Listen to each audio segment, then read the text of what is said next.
Hai adik-adik, kita akan belajar tentang kalimat efektif. Ini adalah pelajaran Bahasa Indonesia kelas 4.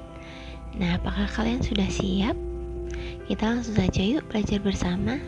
Adik-adik, kalimat efektif itu merupakan kalimat yang disusun sesuai dengan kaidah Bahasa Indonesia yang berlaku. Nah, susunan kata, ejaan, tanda baca, bahkan strukturnya itu sesuai dengan kaidah kebahasaan yang berlaku, sesuai dengan PUEPI dan KBBI. Nah, kalimat efektif ini akan mudah dipahami oleh pembaca maupun pendengar, karena kalimat efektif itu adalah jelas, singkat, dan tidak bertele-tele atau tidak terlalu banyak kata-kata yang digunakan.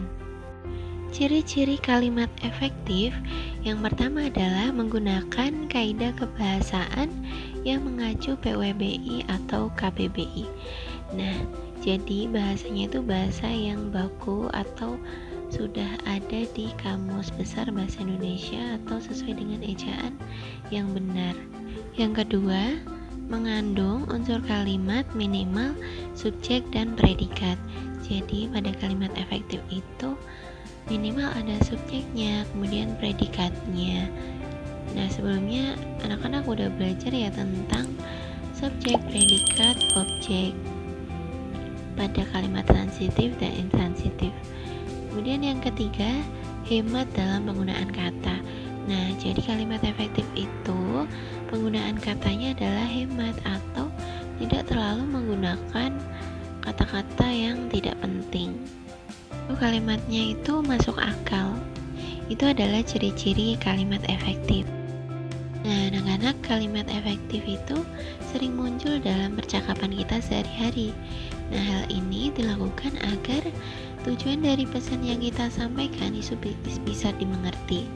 Jadi, kalimat efektif itu biasa kita gunakan untuk kita berbicara sehari-hari agar apa yang kita bicarakan itu bisa dimengerti oleh orang yang kita ajak bicara. Kemudian kalau tadi kita sudah tahu tentang kalimat efektif, sekarang kalimat tidak efektif. Itu adalah kalimat yang susunannya itu tidak mudah dipahami dan tidak dapat memunculkan pesan yang lengkap dan jelas bagi yang membaca ataupun mendengar. Jadi pada kalimat tidak efektif itu kebalikannya kalimat efektif. Jadi kalimatnya, pesannya itu tidak tersampaikan dengan jelas. Nah, ini adalah contoh kalimat efektif dan tidak efektif. Pada kalimat tidak efektif, misalnya ibu sekarang sedang memasak banyak sayur-sayuran di dapur. Nah, kita lihat pada kalimat tidak efektif ini banyak sekali kata-kata yang sebenarnya itu tidak diperlukan tapi digunakan. Kemudian jika diubah menjadi kalimat efektif akan menjadi seperti ini. Ibu memasak sayuran di dapur. Nah, pada kalimat efektif ini lebih mudah dipahami, kemudian kalimatnya juga singkat, jelas, dan tersampaikan apa maksud kalimat ini. Contoh berikutnya, kalimat tidak efektifnya adalah Risma itu berenangnya tidak bisa-bisa.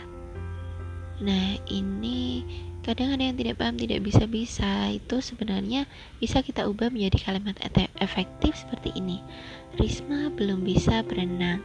Nah, ini lebih mudah dipahami. Tidak banyak kata-kata yang digunakan, tapi maksud dari kalimat ini bisa dimengerti. Nah, semoga anak-anak bisa lebih paham ya tentang kalimat efektif dan kalimat tidak efektif. Jangan lupa terus semangat belajar dan sampai jumpa di video berikutnya.